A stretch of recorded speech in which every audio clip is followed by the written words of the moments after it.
Hello, Leo, Sun, Moon Rising, and Venus Signs. Kamusta kayo? Sana po'y nasa mabuti kayong kalagayan. Welcome back po sa Star Tarot. At kung bago kayo rito, welcome din po kayo. Please subscribe, like, share my videos, and leave me a comment kung naka-resonate po kayo. Thank you. So, ito na yung mga paunang mensahe ninyo. We have flute, disappointment in a friend or lover. Ayan. So, pwedeng may disappointment kayo na mararamdaman or mararanasan sa isang kaibigan or sa inyong person, sa mahal mo sa buhay. For whatever reason, kayo lang syempre niya nang makakaalam. No? So, we have love. Ayan na nga. Pwedeng disappointed ka, di ba? Sa pinapakita siguro na pagmamahal sa'yo ng kaibigan mo o ng person mo. Baka hindi yun ang ine-expect mo. Diba? Maaaring hindi ka masaya, 'di ba, sa pinapakitang pagmamahal or pag-aasikaso sa iyo. Maybe it's not enough para sa iyo, no? So we have bridge successfully overcoming a problem. So magandang balita ito na kung ano man yung pinagdadaanan mong problema, ano man itong pinagdadaanan mong sitwasyon sa ano man itong pinagdadaanan mong sitwasyon, maybe this is going to be lifted na, kumbaga, kung ano man ang problema na yan, ano man ang obstacle na nandiyan dyan, diba, that will be lifted already. Kaya malalagpasan mo na to, kung ano man yan, no?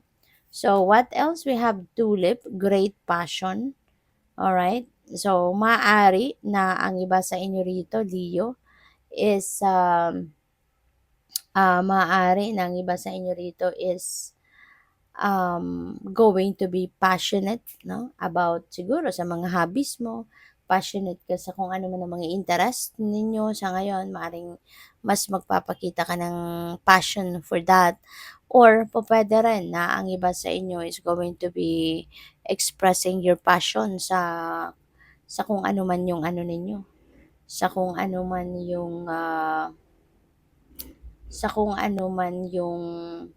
mga gusto mong mangyari sa buhay mo sa ngayon, 'di ba?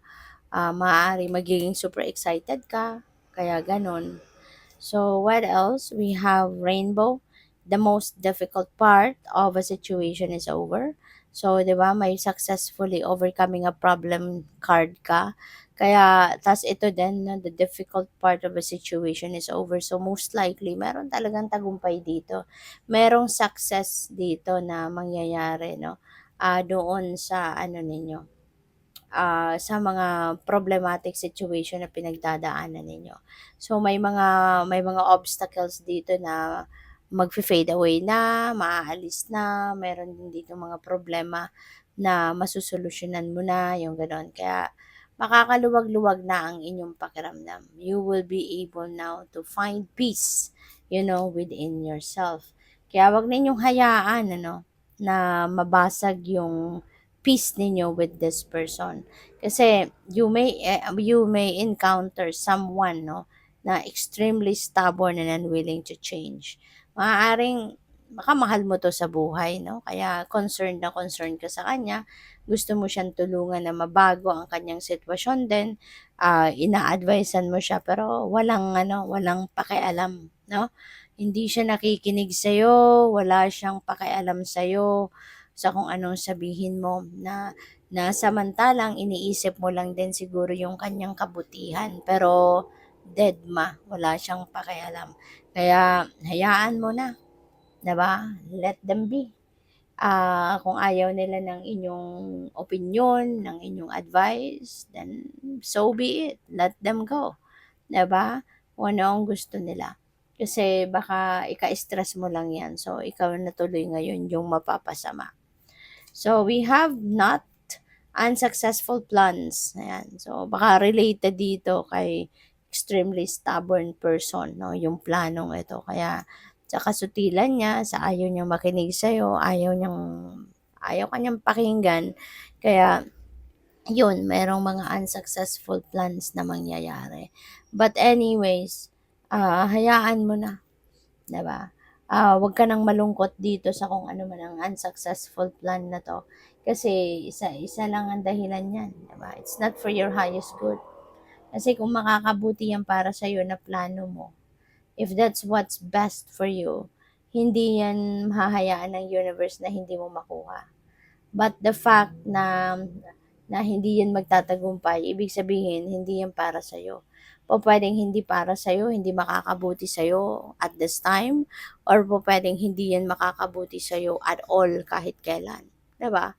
So, at saka wag kang mag-worry, wag kang magtampo, wag kang mag-alala. Kasi ibig sabihin na merong something else, no, na piniprepare ang universe para sa'yo. At always remember na kung ano yung pinapakita sa atin ng universe, kung ano yung binibigay, no, sa atin ng divine universe, that is something na makakabuti para sa atin. 'Di ba? Kaya ibig sabihin nun, kung yan ay dininay sa'yo ng divine, talagang hindi yan para sa'yo. Okay? Hindi yan makakabuti para sa'yo. So, we have bag, something important, such as a new job or raise.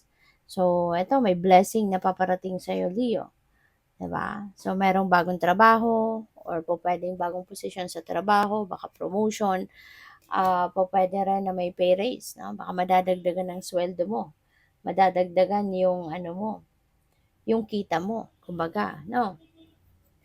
So, we have but, take care, enemies are working against you.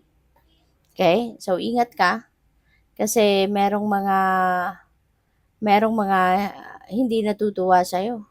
Merong mga enemies, 'di ba? Meron kang mga kalaban, merong mga kumukontra sa iyo. Merong mga hindi natutuwa sa iyo sa ngayon, no, Leo. Kaya mag-iingat ka at magdasal ka. Ipagdasal mo ang mga taong 'yan because for sure they don't know what they are doing. At of course, ipagdasal mo yung sarili mo. Ipagdasal mo yung inyong safety. Pray for your safety and protection. Okay? Maari kasi na naiinggit yan sa'yo kasi tignan mo, may mga successes ka na makakamit, 'di ba? May mga blessing kang makakamit. So may mga tao talaga na hindi hindi natutuwa, no, para sa ibang tao na merong magagandang nangyayari sa kanila. Ano na 'yun eh, marami ng ganyang nangyari, no? Maaaring naranasan niyo na 'yan dati na may mga tao sa paligid mo na hindi na-appreciate yung success mo. Hindi na-appreciate na nakakaangat-angat ka na sa buhay, nakakaluwag-luwag ka na sa buhay, 'di ba? May mga gano'n kaya meron mag-iisip ng hindi maganda sa out of inggit. Kaya just pray, always pray kasi 'yun naman ang kasangga natin. 'Yun ang kalakasan natin, 'di ba? So what else? We have eagle, triumph over troubles and obstacles. Napakaganda. Ipagdasal mo na 'yan. Ipagpasalamat mo na 'yan, Leo. Kasi merong mga gulo sa buhay, merong mga challenges kayo, obstacles kayo sa buhay na nararanasan na yan ay malalagpasan din ninyo. 'Di ba? Mapagtatagumpayan mo na yan sa ngayon. There are troubles and obstacles na malalagpasan mo sa ngayon. Okay? So, we have big, beware of greed. Okay? Beware of greed. Huwag mong hayaan na ito yung pumasok sa isip mo. Kasi, mas maganda yung nagbibigay. Mas maganda pa rin yung nagsishare.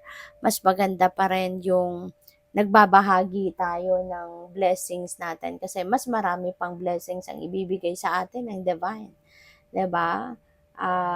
When you are generous, magiging generous din sa'yo ang divine universe. Mas bibigyan ka pa niya ng marami pang biyaya. So, we have rose, romance is in the air. Okay? Romance is in the air. So, maaari na ang iba sa inyo rito pwedeng merong manliligaw or pwedeng merong makikipag-date sa'yo kung single ka pa, pwedeng ganon. Or kung meron ka naman na ding kasama sa buhay, meron ka ng asawa, meron ka ng boyfriend or girlfriend, maaari no, na mas magiging romantic kayo sa isa't isa sa ngayon. No? There will be more romance, there will be more love, there will be more passion between the two of you. So, good luck. Thank you for watching. Love and light. Namaste.